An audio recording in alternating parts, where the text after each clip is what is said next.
Syria's civil war has left more than 130,000 people dead and forced millions to flee to neighbouring countries like Jordan.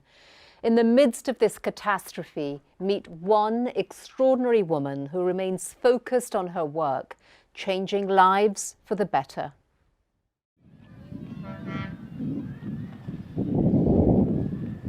Here, on a windswept desert plain in Jordan, sits the Zaatari refugee camp, just 10 kilometers from Syria.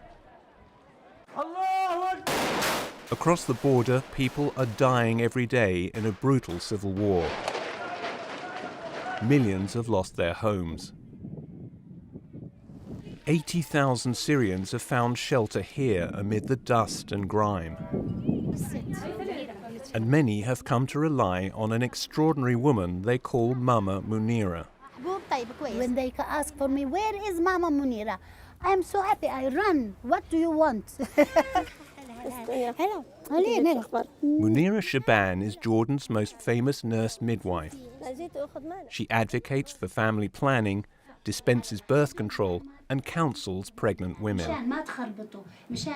They need me for deliveries, for pregnant women, for children, for family planning and the methods. And I felt that I know all this knowledge. Why not to give? And Munira gives a lot. She came out of retirement in her late 60s to work at Zaatari.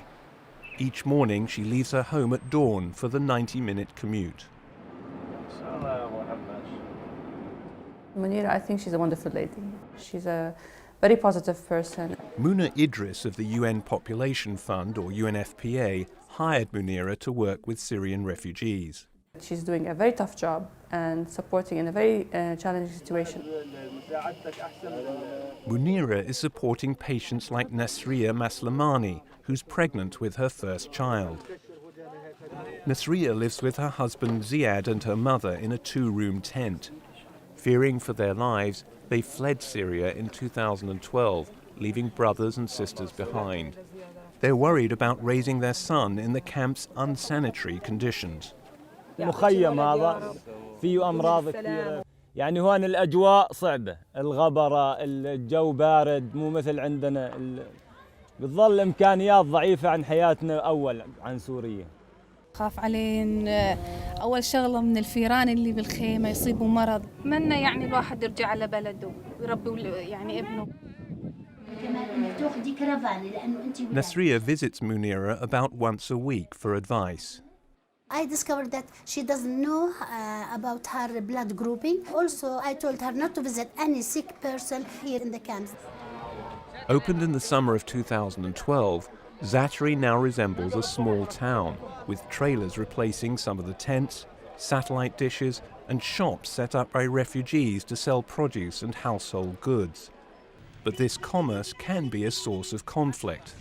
Surprisingly, one of the most contentious commodities is baby formula, and Munira decides who gets it. I examine the woman. If she has lots of milk, then I tell her about advantages and disadvantages of breast milk. Munira only approves baby formula for mothers who are not producing milk. But lots of people want formula to barter or sell. She's been harassed. Men have come and said, you have to give me the formula or otherwise I'm going to beat you. Sometimes they come and shouting, we want milk. Then when I explain, they want it by hook or by crook, by force. So I advise them, if they shout, never mind, because I got used to it. Munira is also willing to take on another controversial practice, one she believes is dangerous for Syrian girls. They like to get married young, 12, 13, 14, and they get children. If she is 18 or 20, they say she is khalas, she cannot get married later. They think that khalas, finished. Many of these women married as teenagers and had lots of children. Now a widow, Amal had 4 girls by the time she was 16, and then she had 3 boys. One of her own daughters also had 4 girls by 16. معها 4 بنات، بنات صغار، يعني كل سنة وشوي هيك تلاقيها حمل، واحدة معها نقص وزن، والثاني عم ترضع هلا خلفتها بالمخيم إلى 8 أشهر صار معها نقص بالكالسيوم.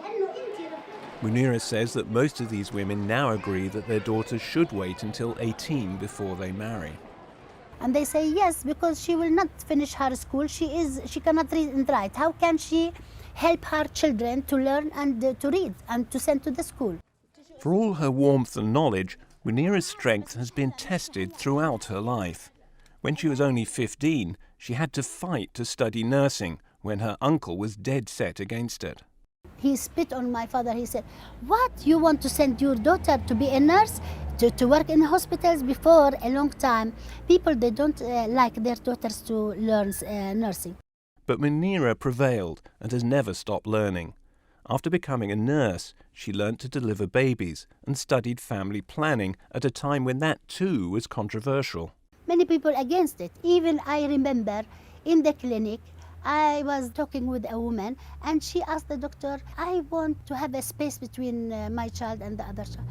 And he told her, "How many children you have?" She told him, "I have 3. He said, go back. When you have 7 or 8, come back, I will advise." Munira kept taking courses at home and abroad, and soon she was giving them. Munira had her own show promoting women's health on Jordanian television. She became a well-known celebrity. After 30 years, the Ministry of Health could no longer afford to pay Munira, so she retired. Seeing a need for women's education in this poor section of Jordan's capital, Munira volunteered to set up a community centre. Here, women learned basic skills, even reading.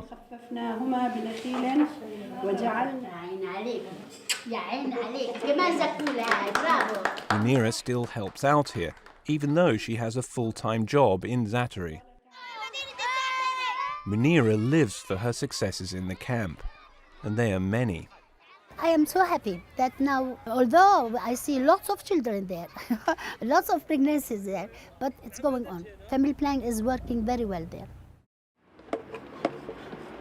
When she's not at work, Munira grows lemons and limes in her extensive garden.